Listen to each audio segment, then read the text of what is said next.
نحمدہ ونصلی علی رسولہ الکریم اما بعد۔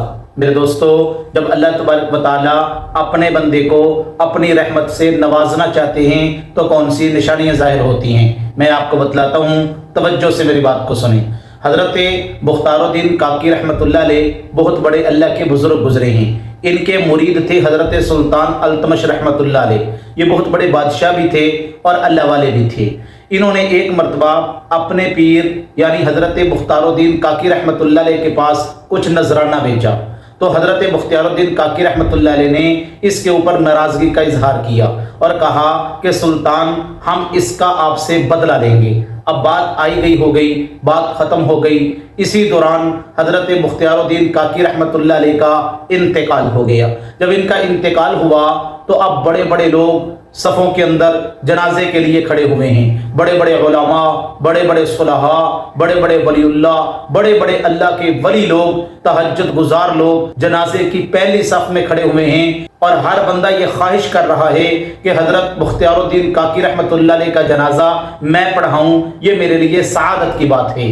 میرے دوستو، بہت بڑا نام تھا، بہت بڑے اللہ والے تھے۔ پورے ہندوستان کے اندر حضرت بختار الدین کاکی رحمۃ اللہ علیہ کا ایک نام تھا، لیکن کسی کی اتنی جرت نہیں ہو رہی کہ وہ نماز جنازہ کے لیے آگے آ جائے۔ چنانچہ اسی دوران حضرت بختار الدین کاکی رحمۃ اللہ علیہ کے جو خادم خاص تھے وہ یوں صفوں کو چیرتے ہوئے آئے اور سامنے کھڑے ہو کے انہوں نے حضرت بختار الدین کاکی رحمۃ اللہ علیہ کی ایک وصیت پڑھ کر سنائی کہ میرا جنازہ وہ شخص پڑھائے جس کے اندر یہ خوبیاں موجود ہوں۔ اب وہ خوبیاں کیا تھی کہ میرا جنازہ وہ شخص پڑھائے جس کی کبھی بھی تکبیر اولیٰ فوت نہ ہوئی ہو۔ نمبر 2، میرا نماز جنازہ وہ شخص پڑھائے جس کی کبھی بھی تہجد کی نماز فوت نہ ہوئی ہو۔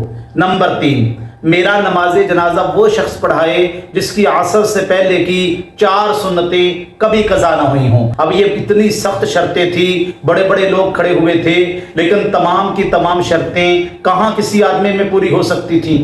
لوگ پریشان ہو گئے کہ پتہ نہیں حضرت صاحب کا جنازہ ہوگا یا نہیں۔ تو اسی دوران جب کافی دیر ہو گئی تو حضرت کے مرید حضرت سلطان التمش رحمۃ اللہ علیہ صفوں کو چیرتے ہوئے آئے، آنکھوں میں آنسو جاری تھے۔ حضرت کی میت کے قریب پہنچ کر حضرت کے ماتھے کو بوسہ دیا، فرمایا حضرت آپ نے اپنا بدلہ لے لیا۔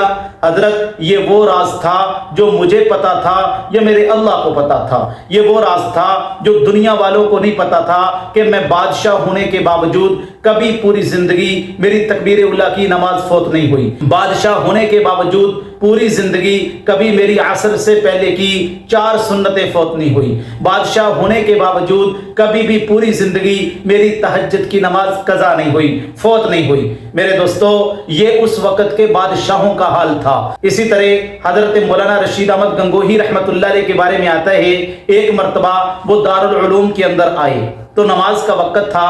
اس وقت امام تھے دارالعلوم دیوبند کے مولانا یعقوب رحمۃ اللہ علیہ۔ نماز کا وقت ہو گیا، اب لوگ حضرت کو ملنے لگ گئے، مصافحہ کرنے لگ گئے، طلباء بھی تھے، لوگ بھی تھے۔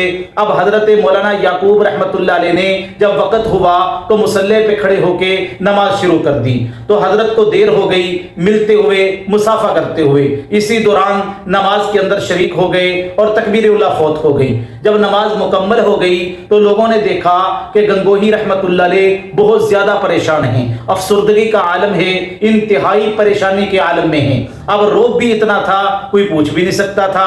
چنانچہ خادم نے پوچھا حضرت کیا بات ہے، آپ اتنے پریشان کیوں ہیں؟ تو حضرت نے سر اٹھایا، فرمایا دیکھو آج میری 22 سال کے بعد تکبیر اولیٰ فوت ہو گئی ہے، وہ بھی لوگوں سے ملنے کی وجہ سے، اس وجہ سے میں پریشان ہوں۔ تو میرے دوستو، اللہ تبارک و تعالی جن لوگوں کو اپنی رحمت سے نوازنا چاہتے ہیں تو ان لوگوں کے دل میں اعمال کا شوق، اعمال کی محبت بٹھا دیتے ہیں۔ میرے نبی علیہ الصلوۃ والسلام نے فرمایا کہ میری آنکھوں کی ٹھنڈک اللہ نے نماز میں رکھ دی ہے۔ تو جو بندہ نماز کا اہتمام کرتا ہے اور نماز کو جماعت کے ساتھ پڑھنے کا اہتمام کرتا ہے اور تکبیر اولیٰ کی پابندی کا اہتمام کرتا ہے، اللہ کے نبی علیہ الصلوۃ والسلام کی حدیث کے مطابق وہ آدمی اللہ کے نبی کی آنکھوں کو ٹھنڈک پہنچا رہا ہے۔ اور جس بندے نے 40 دن تکبیر اولیٰ کے ساتھ نماز کو پڑھ دیا، اللہ اس کو 2 پروانے عطا کرتے ہیں۔